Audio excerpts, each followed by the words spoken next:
What's up, guys, and welcome back to the channel. It's your boy Jones at 4K, bringing you guys another Forza Horizon 5 drift tune and build video. Now, I'm just going to apologize for how late this video is coming out. I have been having some extreme problems with running this game. I've been having some extreme problems with playing this game. I've been having some extreme problems just overall. So I'm not going to lie to you guys. I've been spending a lot of time with my newborn, and I've been playing a lot of Power World. Don't judge me. Leave me alone, all right? My bad. But this is also like the third or fourth time I tried to make this video because every single time I made this video, YouTube formats it differently, and I don't understand why. First it was MP4, and then it was a movie file, and I don't use them as those files, so I don't know what's happening. So hopefully this works. Okay, like I said, this is like my third or fourth time trying this, so we're gonna try it. It's currently 5 o'clock in the morning. It's 5:14 in the morning, so I hope this works out, and I hope it comes out. The video's out. Did it work? If not, guys, I'm trying, okay?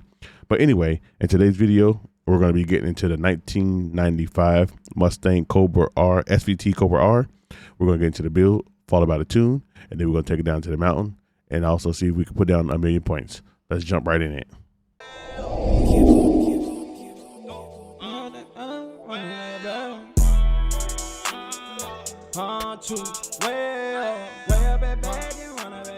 Without wasting any time, let's dive into the build of this car. So I'm going to be honest with you guys. I'm a little disappointed in the motor options that they gave us for this Mustang. I figured they would give us more Ford options, more Mustang options, so to speak. So we end up going with the 6.2 V8. That's the LS motor. You guys know I'm a fan of it. I would have really liked to have used a Ford motor instead, but I mean, I'm not using a V12. I'm not putting the big boy in there. I'm not using the V10 out of a Viper, and I'm not using the diesel motor. So, and then the stock motor literally made doo-doo power for it to be as, you know, remarkable of a car and remarkable of an engine as it is. So unfortunately for you guys, unfortunately for me, we did go to 6.2 LS. We left the car rear wheel drive, and we put twin turbos on it. For the drivetrain, we have a race clutch for the clutch. For the transmission, we have the race transmission. For the drive line, we have a race drive line, and then for the differential, we have a drift differential. Under platform and handling, we have the race brakes. Sorry. For springs and dampers, we have the drift springs and dampers. For our roll bars, we have the race front roll bar. For the rear roll bar, we have the race rear roll bar. For the roll cage, we have a race roll cage. And then for the weight reduction, we have a race weight reduction. For aero and appearance, we have the Celine front bumper. We have the stock rear wing. We have the Celine rear bumper. We have the Celine hood. And we have the Celine side skirts. For our tires and rims, we have the Horizon Semi-Slicks as our compound. For our front tire width, we have a stock at 255s in the front. For our rear tire width, we have a 295 in the rear. For our rim size, we upgraded it from 17s to 18s in the rear. And then we did the same thing for the front, from 17s to 18s. For the rim choice, I believe they are Specialized wheels, and they are the Work Genosis HS202s. For the front track width, we have it maxed out, which it really didn't go far at all. And then for the rear track width, we have it out one selection, which it moves quite a bit for the rear, but we have it out one selection. Now lastly, for our engine components, we have the race intake. We have the race fuel system. We have the race ignition. We have the race valves, race camshafts, stock exhausts, race engine block, race pistons, race twin turbo, stock flywheel, race oil and coolant, and then the race intercooler. And the reason why I didn't put this exhaust in there, because I really hate the way that this sounds. Like, I wanted to give it some of that old school natural, like this, you know what I mean? So this sounds more racy, you know what I mean?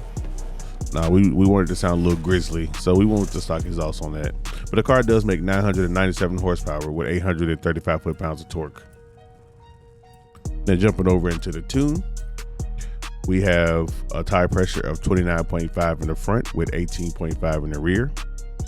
For our gear ratio, we have a 400 final drive. We have a 240 first gear, a 169 second, a 130 third, a 109 fourth. And then for our fifth and sixth gear, I made it 0.95 because I wanted to run a 5-speed in this car. And obviously we don't have that choice. So our fifth and sixth are the same. For our alignment, we're running -5 degrees camber in the front with positive 0.1 degrees camber in the rear. For our toe, we're running square toe front and rear with 0.1 degrees toe out in the front with -0.1 degrees toe in the rear. And then for our front caster angle, I did adjust this from 6.5 to 6.0. They both they're very, very similar, but if you don't know what you're feeling for, you would know the difference. So we went with 6.0 instead. For our roll bars, we have 15 in the front with 25 in the rear. On our springs, we have 728 pound spring in the front with a 448 pound spring in the rear. And then for our ride height, you can adjust this between 6.7 in the front or 6.5. Either one of those work really good. I did 6.7 because I feel like the front of this car set really low compared to the rear. And then for the rear ride height, we have it at 5.5. For our dampening, we have a front rebound stiffness of 16 with a rear rebound stiffness of 4. And then for our bump stiffness, we have 8 half in our rebound for the front and then 4 bump stiffness for the rear. We have no adjustable downforce on the car. For our brake balance, we have a 70% brake balance with that 85% brake pressure. And then you can obviously adjust these to your liking. This is just how I feel and how it feels to me with this car. And it changes for some cars. It changes definitely. And then lastly, for our differential, we have 100% acceleration with 100% deceleration, locking up the diff. That was the build. This is the tune. Let's take it out to our drift zone. We done made it to the top of the mountain, guys. Let's not waste no time. Let's get some heat into these tires and let's send it downhill.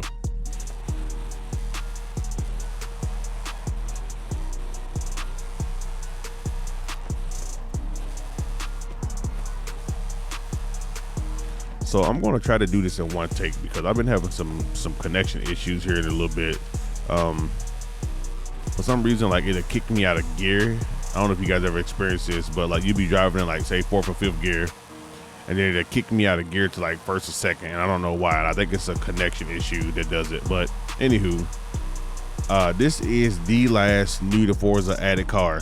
If you guys don't have it, obviously this video is late to get it out. You done missed it. You know, you're gonna have to wait till somebody sells it. But this is the new.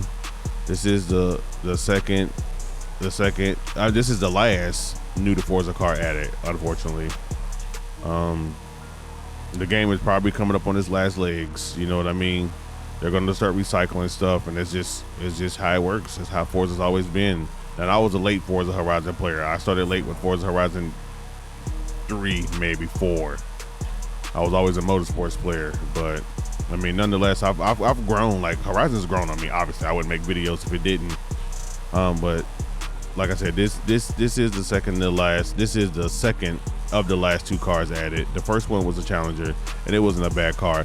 This car is not a bad car neither. I actually really enjoy it. I don't visually like the way, and I know like it's because of how they do things, but like even with a drift kit on it, this car, like the steering angle is just, bro, it's like 15 degrees. It's so horrible. I mean, it's absolutely horrible. It's visually sickening, but I understand it completely, you know, so I can't be too mad. I understand it.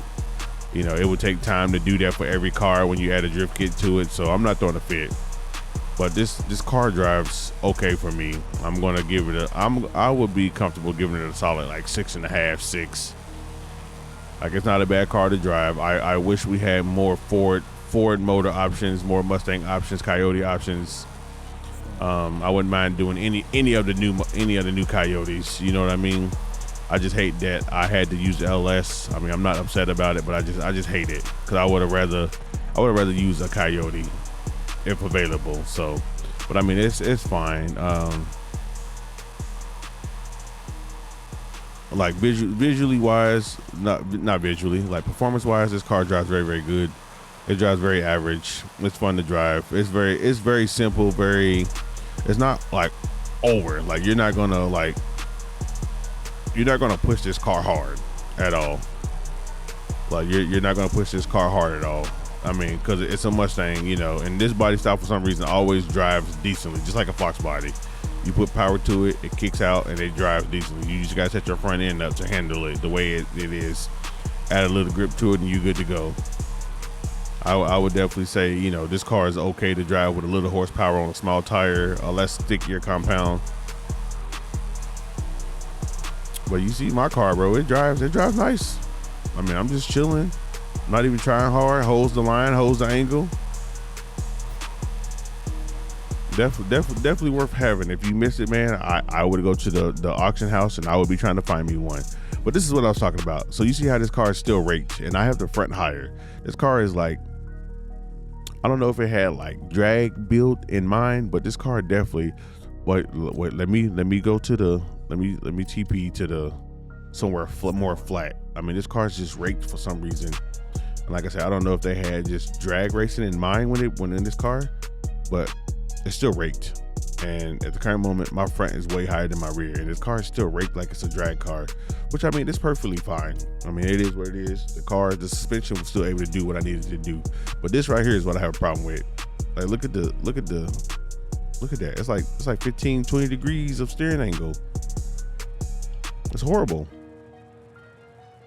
But the car does look good. I did have a good time tuning this car. I actually tuned it. It took me a couple days to tune it because I had tried something different, and then I resorted back to what I would normally do, and then I tried something different again, and then I partially went back to what I would normally do, but it all just came together. So I would say go download this tune, guys. I enjoy it. You're definitely going to enjoy it. You'll be shredding in no time if you're new to driving.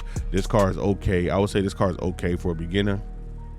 I don't know you're gonna have any problems jumping into it and driving it. As long as you know what you're doing with your throttle control and your counter steer, you'll be perfectly fine. But I do miss you guys. I really am gonna reach my hand out and ask you guys if you have any suggestions, because I'm literally burnt out on cars that I have.